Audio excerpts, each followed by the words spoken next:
Snehal's art of teaching या चॅनलवरती आपल्या सर्वांचं स्वागत आहे। या ठिकाणी आपण बघत असाल की माझ्या मुलांना 1ली ते 8वी सीबीएसई इंग्रजी शिक्षण कसे देऊ, उपाय बघा, असं या ठिकाणी हे थंबनेल मी लिहिलेलं आहे। आणि हा प्रश्न आपल्या सर्वांना पडलेला असेल, ज्या पालकांचे विद्यार्थी किंवा पाल्य हे आता पहिल्या वर्गात जाणार आहे आणि सध्या जो कल आहे हा कल सीबीएसई शाळांकडे वळण्याचा कल जास्त आहे, सेमी इंग्रजी शाळांकडे वळण्याचा कल आहे, पूर्ण इंग्रजी शाळांकडे वळण्याचा कल आहे। परंतु पैसे लागतात म्हणून आपले जे काही पालक आहेत, म्हणजे बांधव आहेत आपले, ते त्याकडे धजावत नाहीत आणि ज्या मराठी शाळा असतील त्यामध्ये टाकण्याचा प्रयत्न आपण करत असतो। परंतु मराठी शाळा सुद्धा ह्या पुनर्जीवित झालेल्या आणि त्या सुद्धा चांगल्या आहेत। जर आपल्याकडे योजना असेल तर मग त्या योजनेचा फायदा आपण का घेऊ नये, याच बेताने हा व्हिडिओ बनवतो आहे। आणि सल्ला एक जनजागृती म्हणून, आपल्याकडे जनजागृतीच नाही तर आपण जबाबदारी सुद्धा प्रवेशा संदर्भातील मी तुमच्या पुढे सांगणार आहे। मग आपल्याला मोफत कसं घेता येणार आहे, माझ्या मुलांना सीबीएसई शिक्षण किंवा पूर्ण इंग्लिश शिक्षण मोफत कसं घेणार आहे, 1ही रुपया न देता 0 रुपयामध्ये आपल्या विद्यार्थ्याला प्रवेश मिळतो आणि राहण्या खाण्याची सोयी सुद्धा त्या ठिकाणी होते। असे माहिती जी आहे ती माहिती आपल्यापर्यंत पोहोचत नाही, याच बेताने हा व्हिडिओ बनवतो आहे। माझ्या चॅनलला आपण पहिल्यांदा आले असेल तर माझ्या चॅनलला सबस्क्राईब करा, जेणेकरून येणारा कोणतेही जे अपडेट्स असेल ते अपडेट आपण आपल्या चॅनलला कायमस्वरूपी देत असतो। हे बघा की नेमकं कशा माध्यमातून अर्ज कसा करता येणार आहे, नंतर प्रवेश प्रक्रिया काय असणार आहे, या सर्व गोष्टी आपण समजून घेणार आहोत। तत्पूर्वी माझ्या चॅनलला आपण पहिल्यांदा आले असेल तर सबस्क्राईब करा, व्हिडिओ संपूर्ण बघा, स्किप करू नका। तर बघा, सीबीएसई शिक्षणाच्या संदर्भातील आपण या ठिकाणी बघणार आहोत। या ठिकाणी आपण बघू की नेमकं काय या ठिकाणी आपल्याकडे योजना आहे। बघा, सर्वात पहिले सीबीएसई जर शिक्षण करायचं असेल तर आपल्याला पहिलं जे आहे ते आरटी प्रवेश प्रक्रिया 1ली पासून 8वी पर्यंत पहा। आपल्या मुलांना तुम्हाला जर इंग्रजी शाळेमध्ये टाकायचं असेल, या शाळांमध्ये ह्या शाळा सीबीएसई असेल असं नाही, काही शाळा ह्या सीबीएसई असू शकतात, काही शाळा सीबीएसई असू शकतात, काही सेमी इंग्रजी शाळा असतात या, आणि काही पूर्ण इंग्रजी शाळा असतात। ह्या ज्या शाळा असतात ह्या सीबीएसई किंवा पूर्ण इंग्रजी शाळा असतात किंवा सेमी इंग्रजी शाळा असतात। मग प्रवेश कोणत्या वर्गापासून मिळेल तर 1ल्या वर्गापासून प्रवेश जर आपल्या विद्यार्थ्याला या ठिकाणी मिळाला तर आपला विद्यार्थी हा 8वी पर्यंत काय करतो, मोफत शिकतो 1ल्या वर्गापासून। मग यात आपल्याला प्रवेश प्रक्रिया कधी आहे तर प्रवेश प्रक्रिया ही सुरू झालेली होती आरटीईची, राईट टू एज्युकेशन, जो शिक्षणाचा अधिकार 21 संविधानाने आपल्याला कळलं 21A मध्ये हा दिलेला आहे।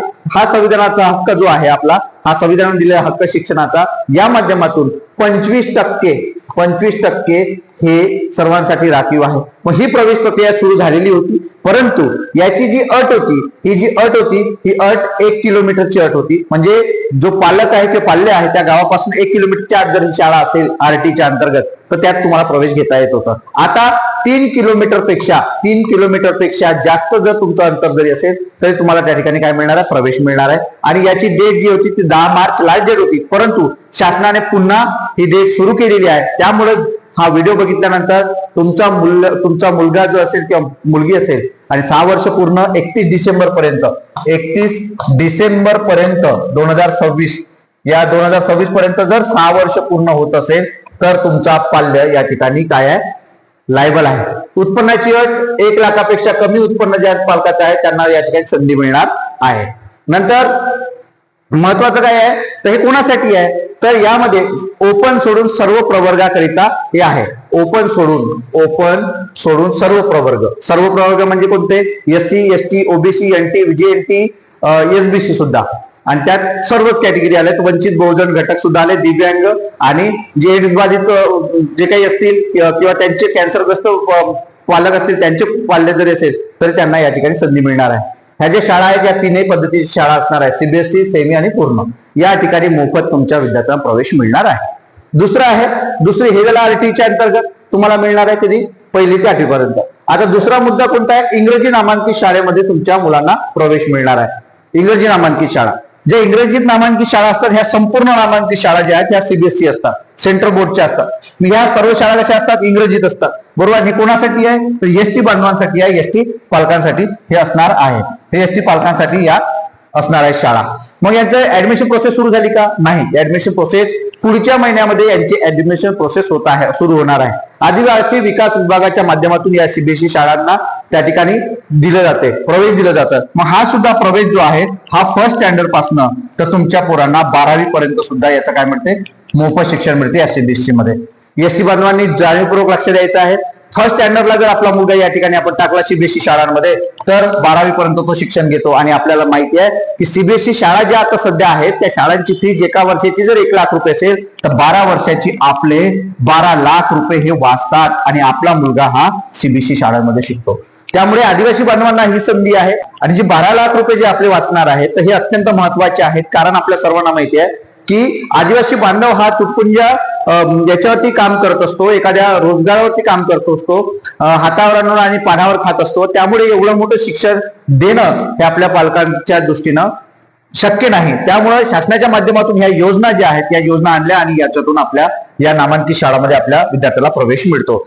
पुढच्या महिन्यामध्ये याची प्रवेश प्रक्रिया सुरू होत आहे. याबद्दलचं सर्व माहिती जी आहे डिस्क्रिप्शन बॉक्समध्ये माझा नंबर देतोय, त्यावरून तुम्हाला ती माहिती मिळून जाईल. वेगवेगळे जे जाहिराती येते त्या ग्रुपला सुद्धा जुळा, जेणेकरून तुम्हाला इथे प्रवेश प्रक्रिया मिळणार आहे. आणि महाराष्ट्रातील सर्व एसटी बांधवांसाठी ही योजना असणार आहे ज्या विद्यार्थ्यांना आपल्याला या ठिकाणी शिकवता येत असते. बरोबर. नागपूरच्या संदर्भात सांगतो तुम्हाला मी, जावेरी स्कूल आहे, नंतर सेंट उर्सेलाज आहे, वेगवेगळ्या ठिकाणी पुण्यात सुद्धा या सीबीएसई शाळा आहेत ज्यामध्ये आपल्या विद्यार्थ्यांना त्या ठिकाणी प्रवेश मिळणार आहे. तिसरी जी बाब आहे, तिसरी बाब म्हणजे कोणती, समाज कल्याण शासकीय शाळा. समाज कल्याणच्या ज्या शासकीय निवासी शाळा असतात त्या म्हणजे कोणत्या, गव्हर्नमेंट पब्लिक स्कूल. ह्या महाराष्ट्रामध्ये 2च ठिकाणी आहे, एक नागपूर येथे आणि पुणे येथे. गेल्या 4-5 वर्षाआधी या शाळा सुरू झाल्यात. या शाळा कोणासाठी आहेत तर सर्व प्रवर्गातील विद्यार्थ्यांकरिता आहेत. सफाई कामगारांच्या मुलांसाठी ह्या शाळा खोलण्यात आल्या आणि ह्या सुद्धा हे पूर्ण इंग्रजी शाळा आहे. ही जी शाळा आहे ही पूर्ण इंग्रजी शाळा आहे. जे नागपूर इथे आहे, स्वामीनारायण मंदिर आहे त्याच्या साईडला ही शाळा आहे, समाज कल्याण गव्हर्नमेंट पब्लिक स्कूल. प्रवेश कशावर आधारित मिळते तर आपलं जर पालक म्हणजे ज्याचं पाल्य आहे त्याचा पालक जे आहेत ते पालक सफाई कामगार म्हणून कोणत्याही ठिकाणी जर काम करत असतील तर त्याचं सर्टिफिकेट जर तुमच्याकडे असेल तर नक्कीच त्या ठिकाणी तुमच्या पाल्यांना त्या ठिकाणी प्रवेश मिळते. ही सुद्धा इंग्रजी शाळा आहे. आणि राहण्याची व्यवस्था जर आपण या सर्व हॉस्टेलमध्ये जर बघितलं तर त्याच शाळेमध्ये वसतिगृह आहे, हॉस्टेल्स आहे. या हॉस्टेलमध्ये त्या ठिकाणी व्यवस्था होते. खाणे आणि राहण्याची व्यवस्था सुद्धा उत्तम होत असते. कारण या विद्यार्थ्यांची जी मेस आहे ही मेस 3000 रुपये मेस आहे एका विद्यार्थ्यामागे. खाण्याच्या संदर्भात सांगतोय, सकाळी उठल्यानंतर विद्यार्थ्यांना दूध मिळत असते, त्यांना अंडी मिळत असते, त्यांना केळी मिळत असते, त्यानंतर त्यांना नाश्ता जेवण आणि संध्याकाळी सुद्धा पुन्हा नाश्ता आणि जेवण सुद्धा मिळत असते. विकली त्यांना फिश मिळत असते. अशा विविध प्रकारचे जे काही जेवणामध्ये त्यांना प्रकार मिळत असतात, नाश्त्यामध्ये प्रकार मिळत असतात, जे की आपण पालक म्हणून आपण त्यांना घरी या प्रकारे त्यांना अंडी सकाळी दूध देऊ शकत नाही, ते मात्र विद्यार्थ्यांना या हॉस्टेलला मिळत असते. म्हणून एक माणसाचा जे गैरसमज झालेला आहे की वसतिगृह बेकार असतात, चुकीचे असतात, बरोबर नसतात, विद्यार्थी बिघडतं, हे डोक्यातनं काढून टाकायचं आहे. या संधीचा फायदा घेऊन आपल्या विद्यार्थ्यांना आपण पहिला वर्ग फर्स्ट स्टँडर्ड पासून 8वी पर्यंत आरटी, नंतर हे जी नामांकित शाळा आहे हा आदिवासी विद्यार्थ्यांसाठी 1ली ते 12वी, आणि ह्यात ज्या निवासी शाळा आहेत म्हणजे ही जी समाज कल्याणची शाळा आहे ही सुद्धा फर्स्ट पासून तर 10 पर्यंत.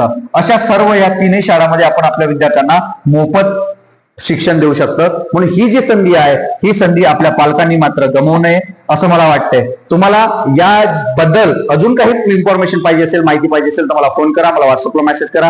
ग्रुपला जी लिंक खाली डिस्क्रिप्शन बॉक्समध्ये जी लिंक आहे त्यावरती जॉईन व्हा, ज्या माध्यमातून गरीब होतकरू तळागाळातील जे पालक आहेत त्यांनी आपण शिकलो नाही परंतु आपल्या पाल्यांना कसं इंग्रजी शाळांमध्ये शिकवता येईल. कारण सध्या जगात इंग्रजी शिक्षण विद्यार्थ्यांना डिमांड आहे आणि सर्व जे स्किल आहे ते इंग्रजी ही जगाची खिडकी आहे. त्या उद्देशानं असलेल्या ज्या सेवा आहेत, असलेल्या योजना आहेत त्या योजनांचा फायदा घेणं आपलं काम आहे. कारण मी गरीब होतो म्हणून मी माझ्या पोरांना शिकवलं नाही अशी कंडिशन ही आपल्यावर येऊ नये. या सर्व योजनांच्या माध्यमातून आपल्या विद्यार्थ्यांना आपल्याला शिकवता येतात. ही जी माहिती आहे ही माहिती आपल्याला कशी वाटली ही नक्की कमेंट बॉक्समध्ये कळवा. आणि अशाच अपडेट करता माझ्या या चॅनलला मात्र सबस्क्राईब करा. सर्व ग्रुपला हा व्हिडिओ शेअर करा. तुमचे नातेवाईक असतील त्यांना पाठवा, तुमचे कॉलेजचे ग्रुप, कर्मचारी असतील, गावचा ग्रुप असेल त्यांना पाठवा, जेणेकरून याबद्दलची सर्व इन्फॉर्मेशन मिळून आपला विद्यार्थी इंग्रजी शाळेत शिकतील आणि तुमचे जे पैसे आहेत ते 10-10, 12-12 लाख रुपये हे जे नोकरी करणारे लोक आहेत त्यापेक्षा आपण सुद्धा तेवढ्याच पद्धतीनं चांगल्या पद्धतीने आपण आपल्या पोरांना मोफत शिक्षण आपण देऊ शकणार आहोत. धन्यवाद.